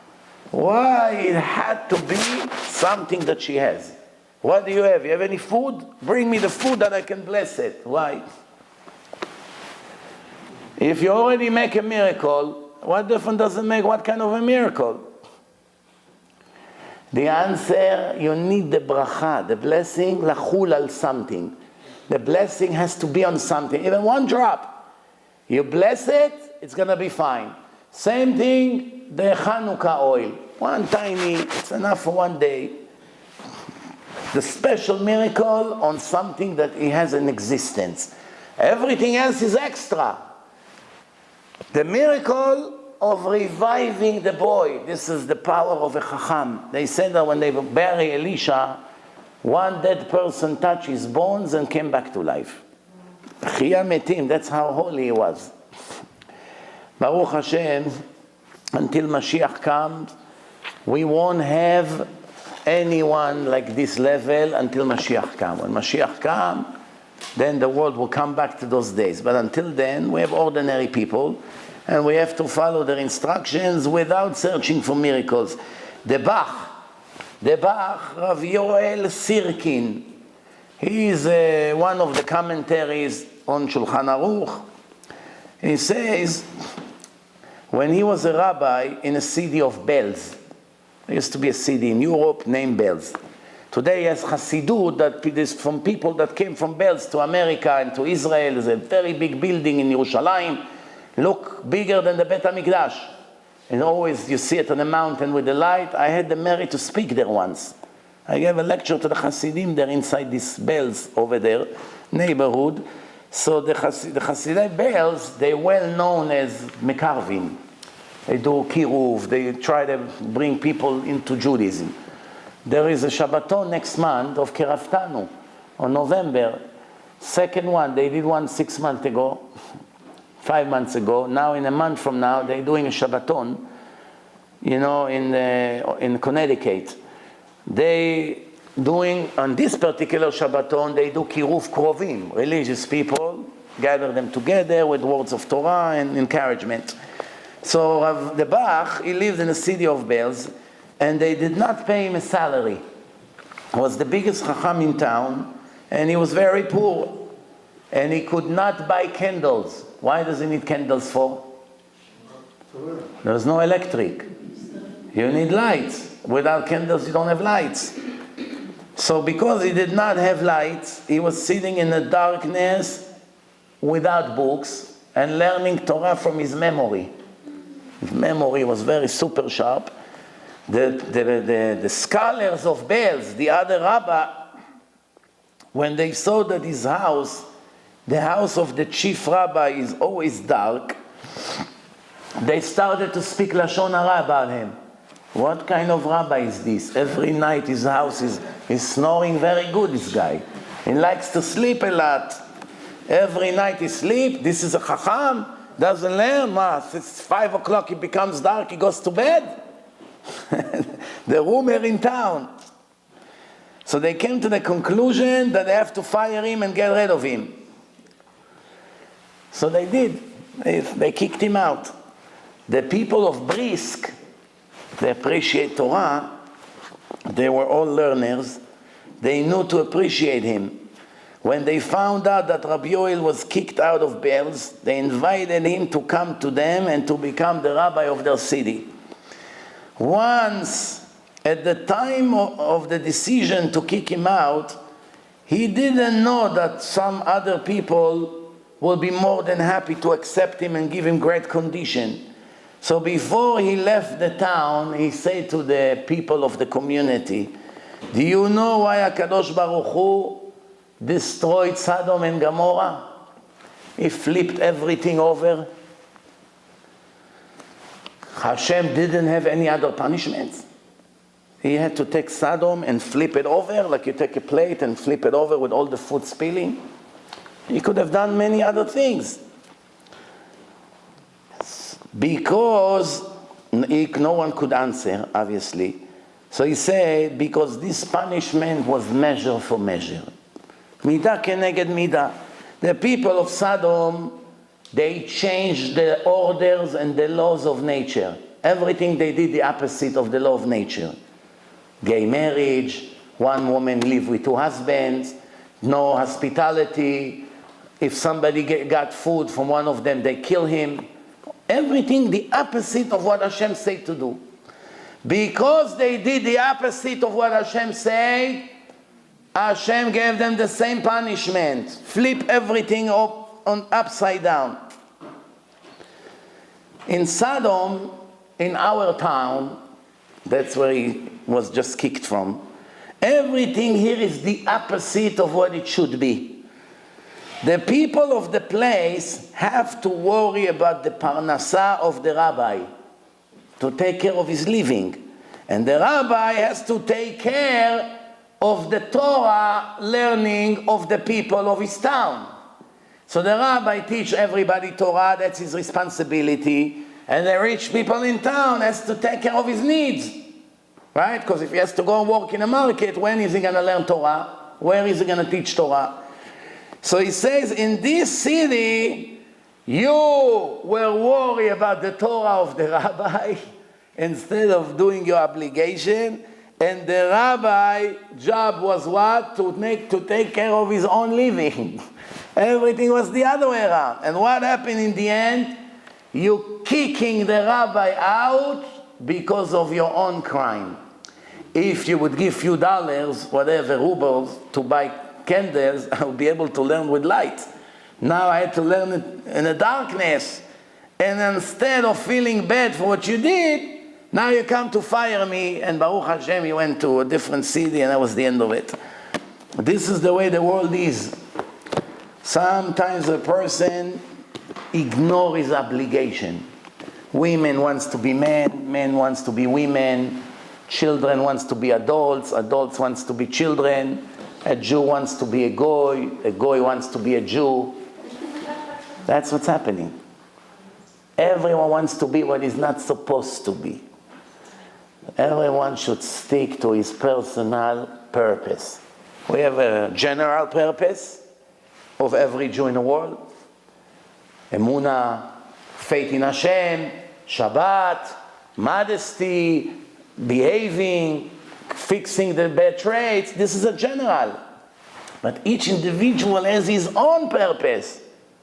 One jealous person, work on your jealousy. One angry, work on your anger. One is so show-off, proud, work on it. Become humble. One is so stingy. They educate him. Come, Mr. Stingy guy. Put please 1 quarter in the box. I can't. I can't. Try. No, please. You know how they stand around the babies when they go to the bathroom? Or around the woman. Push. He puts 1 quarter. Ooh. Gadal v'tkadash שמי רבה. He said Kaddish for the quarter. Then tomorrow they come, put 2 quarters. No, you're crazy. I didn't sleep all night. Put. Finally, put 2 quarters. You come 3 years later, walks around, Rabbi, I like your yeshiva. Here. What happened? He worked on it. You work on your problem, Habibi. What do you think? It goes by itself? Nobody wants to work on their personal purpose. People want to be robot. Shabbat, chulent, snoring in bed, shul, back, the robot. The main thing is to work on the personal character. You have a sickness, work on it. You have a disease, work on it. You have a mental case, work on it. Everything. You're hungry, everything you see, want to eat? I tell you something, a story, and we'll finish with that. The books are already closed, so you can relax.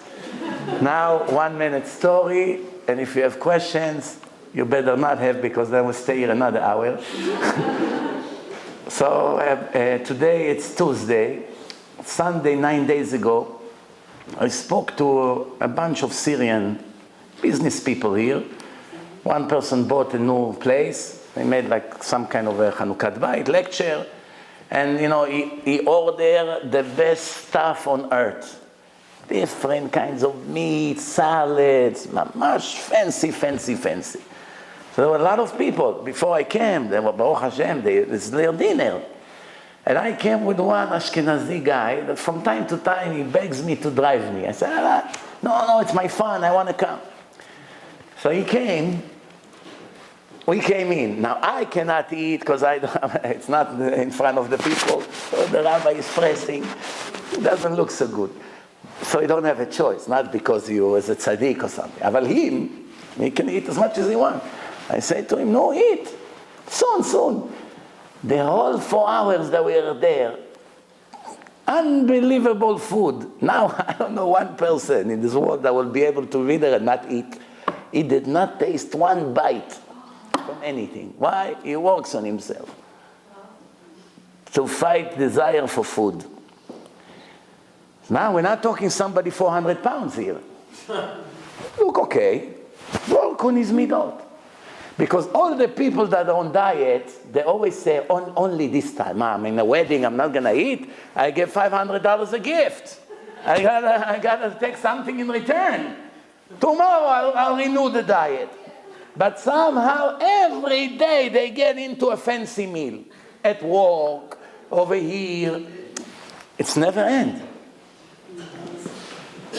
The idea is, once you make a decision, you stick to it.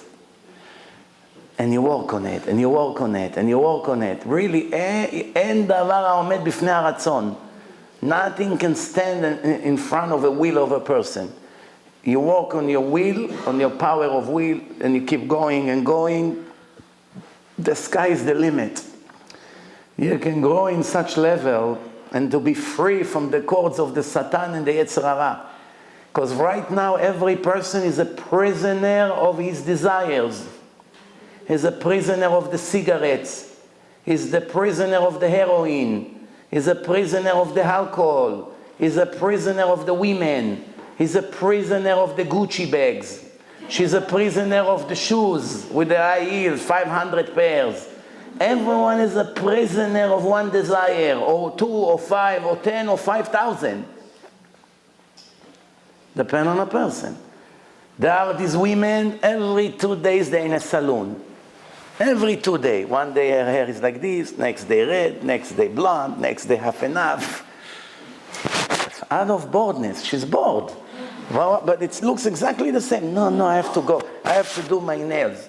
One pregnant woman, she sent me a message, a question. I'm in the 9th month. Am I allowed to go to manicure, pedicure? I'm thinking to myself, what's the question, Bachlal? What's the question? I said, why not? She said, because I think she's asking if she can fix her nails. So I didn't understand the question. Well, what's the nails have to do with it? But I didn't know that she now takes 2-3 hours of her day to go to a place that over there they'll fix her nails. But the problem is that the floor is full of nails. A pregnant woman to go over nails, it could be life risk of a baby. So I said, but you cannot do your own nails? Once in your life, sacrifice. Be like Avraham Avinu. He sacrificed his son, you sacrifice a piece of your nail. Baruch Hashem, today she had a boy. Mazal tov. We'll see you next Tuesday, 8 o'clock. Shavua tov, kol tov. Baruch Adonai l'olam, amen ve'amen.